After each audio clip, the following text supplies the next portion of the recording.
जय उत्तराखंड साथियों, आज आप सभी के सम्मुख मैं कुछ विशेष मुद्दों को लेकर आया हूं, जो वास्तविकता है इस उत्तराखंड की। जैसे मैंने कुछ ऊपर टैगलाइन भी डाली है कि जिस प्रकार से 2-3 मुद्दे मैंने डाले हैं उन पर प्रकाश डालने का मैं काम करूंगा और आप सबके सामने उस बात को पहुंचाने का काम करूंगा। आज जिस प्रकार से हमारे संज्ञान में आया है कि उत्तरकाशी जनपद में जिला मुख्यालय के सम्मुख लंबे समय से जल जीवन मिशन में हुई अनियमितताओं हुआ घोटाले को लेकर जो वहाँ के 45 गांवों के जो लोग थे वो आंदोलनरत थे और उनकी जो पदयात्रा थी वो गांव बचाओ अभियान के तहत उत्तरकाशी से देहरादून की तरफ आई थी। मैंने आज सुबह ही उसको सोशल मीडिया के जरिए मीडिया के माध्यम से उसे देखा कि कितना बड़ा दुर्भाग्य है इस उत्तराखंड में कि उत्तरकाशी जैसे जनपद में इस प्रकार का बड़ा घोटाला हो जाता है। उस घोटाले के बाद लगभग 45 गांवों के जो बड़े बुजुर्ग हैं, वरिष्ठ नागरिक हैं, वो आंदोलन करते हैं, धरना करते हैं, पर वहाँ के जिला प्रशासन के कान में जूं तक नहीं रेंगती है और उत्तराखंड सरकार के कान में जूं तक नहीं रेंगती है।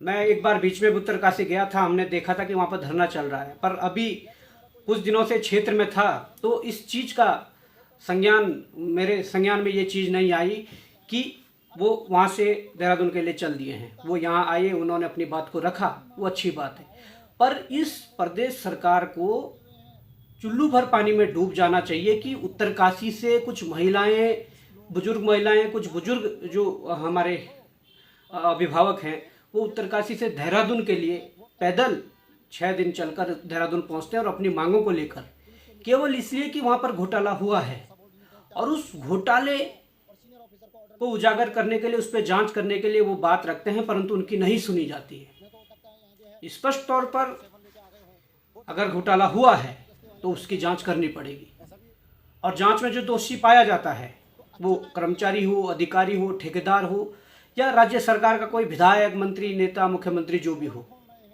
उन पर कार्रवाई भी होगी। उन सभी आंदोलनकारी साथियों से, बुजुर्गों से कहना चाहूँगा कि आप लोगों का ये सराहनीय कदम है और आप लोगों ने जो ये बीड़ा उठाया है, आपका ये बेटा आप लोगों के साथ है। जल्दी उत्तरकाशी आकर आप लोगों के साथ इस मुद्दे को लेकर इस मुद्दे को और बुलंद करेंगे और ज़रूरत पड़ने पर माननीय न्यायालय का दरवाजा भी खटखटाएंगे। दूसरी बात यह है कि जिस प्रकार से इस उत्तराखंड को लगातार बेचा जा रहा है, मैंने एक टैगलाइन डाली है कि 25 वर्षों के लिए सिलिका रेत जो है उसका टेंडर किसी को सौंपने की तैयारी है, उसका टेंडर निकाला है। क्या इस 24 वर्ष के इस उत्तराखंड में क्या अब आने वाले 25 साल तक इस उत्तराखंड को और ये सरकार बेचना चाह रही है? ऐसी क्या जरूरत पड़ रही है कि सिलिका रेत के टेंडर को 25 सालों के लिए दिया जा रहा है? कोई भी खनन का जो टेंडर होता था, कोई भी इस प्रकार का टेंडर होता था, उसको 1 साल के लिए या 2 साल के लिए दिया जाता था। तो ऐसी क्या नौबत आ गई है? क्या इस सरकार को ये लग रहा है कि ये सरकार इसके बाद नहीं आने वाली? जो प्रदेश की जो संपत्तियां हैं, परिसंपत्तियां हैं, उनको बेचकर हम अपने घर में सो जाएंगे इसके बाद? क्या 25 वर्षों तक के लिए जो ये टेंडर निकाला है, जो एक साथ 25 वर्ष के लिए टेंडर दिया जा रहा है, इसका अर्थ हम नहीं समझ पाए और हम अगर समझ पाए तो ये समझ पाए हैं कि ये सरकार, यहाँ के मुख्यमंत्री, यहाँ के विधायक, यहाँ के मंत्री ये सोच रहे हैं कि अब उत्तराखंड की जनता हमें सत्ता से बेदखल करने वाली है और सत्ता से बेदखल करने के बाद हमें मौका नहीं मिलेगा इस उत्तराखंड को लूटने का। और यहाँ पर जो संसाधन हैं, प्राकृतिक संसाधन हैं, यहाँ की जो परिसंपत्तियाँ हैं, उनको लीज आउट करके, उनको सेल आउट करके हम कहीं ना कहीं अपने जो 7 पुश्तों के लिए वो पूरी कमाई जो है वो अपने 7 पुश्तों के लिए रख लें। यही अर्थ इसका निकलता है। मैं ये कहना चाहूँगा, ये इस टेंडर को लेकर आज अखबार में ये चीज़ें पढ़ी कि 25 साल के लिए सेल आउट इस चीज़ को किया जाए, 25 साल के लिए टेंडर निकाला है और उस टेंडर में लोग प्रतिभा करेंगे और मुझे लगता है किसे मिलेगा वो तो तय होगा।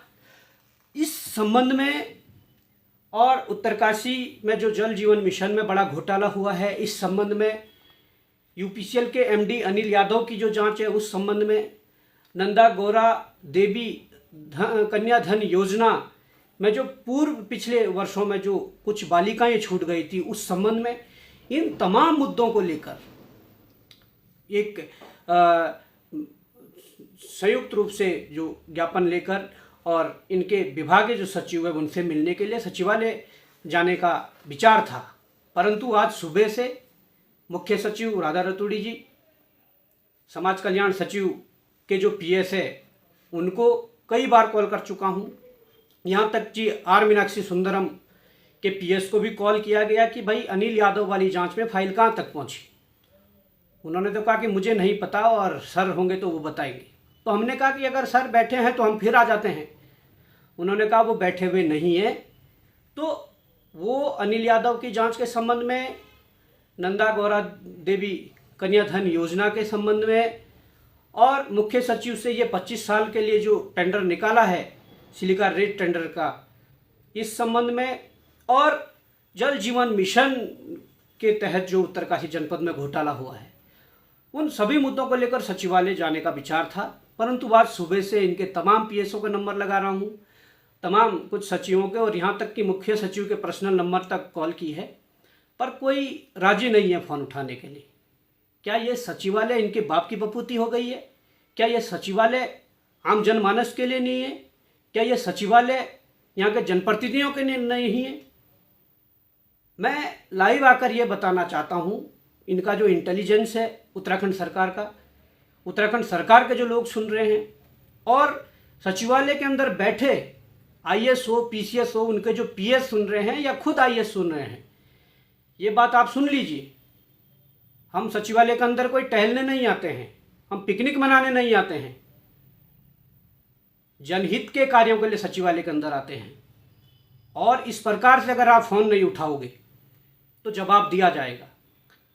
जनहित के कार्यों के लिए सचिवालय के लिए एंट्री पास, हम गेट पास मांग रहे हैं, और उसके लिए भी आप लोगों की इतनी बड़ी नाराज़गी कि आप फ़ोन ना उठाओ, कोई उत्तर ना दो, तो ये मैं ज़रूर बताना चाहूँगा कि ये कोई किसी राजा का शासन नहीं है।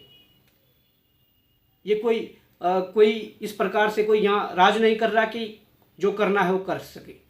ये संविधान के तहत ये प्रदेश चल रहा है, ये प्रदेश चल रहा है और यहाँ की सरकार चल रही है। ये वीडियो सिर्फ आप लोगों को चेताने के लिए बनाया जा रहा है कि इतने बड़े बड़े मुद्दे जो प्रदेश के अंदर चल रहे हैं, जिसमें खुली लूट खसोट चल रही है, उन मुद्दों को आपके संज्ञान में डालने के लिए, उन मुद्दों पर वार्ता करने के लिए अगर कोई व्यक्ति, कोई जनप्रतिनिधि, कोई समाज सेवक, कोई आप लोगों के संज्ञान में डालने के लिए ये चीज़ें आ रहा है, तो आप उनका फ़ोन नहीं उठाओगे। मैं तमाम इन सभी लोगों से कहना चाहता हूँ, इनके इंटेलिजेंस से कहना चाहता हूँ, अगर इस प्रकार का रवैया रखना है तो देख लीजिए, तो हम भी अपना कदम उठाएंगे। आज मैंने ये ट्राई किया और हमने कहीं कुछ उसके बाद उसकी शिकायत नहीं की। एक वीडियो बनाना उचित समझा, आप लोगों के सामने आना उचित समझा कि इस प्रकार की चीज़ें हैं। कल वर्किंग डे होगा तो मैं पुनः ट्राई करूँगा, और अगर कल ऐसा होता है जो आज हुआ, कल पास नहीं मिलते हैं, गेट पास के लिए फ़ोन अंदर से नहीं उठते हैं, तो निश्चित तौर पर हम अपना जो अगला कदम है वो उठाएंगे और इस प्रदेश को इस प्रकार से बिकने नहीं देंगे जिस प्रकार की चीज़ें चल रही है। इन तमाम मुद्दों को लेकर और भी अन्य मुद्दे हैं जिन मुद्दों को लेकर हम लगातार संघर्ष कर रहे हैं। उन मुद्दों के लिए सचिवालय हो, मुख्यमंत्री आवास हो, राजभवन हो, विधानसभा हो, या कोई भी ऐसा कार्यालय हो जहाँ पर उन मुद्दों पर बात करना उचित है, उन जगहों पर हम जाएंगे। वो हमारा अधिकार है, यहाँ के एक एक उत्तराखंडी का अधिकार है। अगर इसमें कोई अधिकारी, कोई कर्मचारी, कोई नेता, कोई मंत्री, कोई संतरी आड़े आता है तो बेहतर तरीके से जवाब दिया जाएगा, ये मेरा कहना है। तो आप सबसे भी ये निवेदन है कि जो जनहित के मुद्दे हैं उन मुद्दों को ताकत देकर, उन मुद्दों में सहमति, सहयोग कर कर इन मुद्दों को मजबूत किया जा सकता है। और उत्तरकाशी जनपद में हुए घोटाला ये बड़ा एक गंभीर मुद्दा है। इसको लेकर जल्दी उत्तरकाशी जनपद के जिला मुख्यालय में जाकर इन सभी बड़े बुजुर्गों से मिला जाएगा और कम से कम जो इनका संघर्ष है उसको सराहाया जाएगा और उसको सहयोग करके उन्हें समर्थन दिया जाएगा। जय हिंद, जय भारत, जय उत्तराखंड।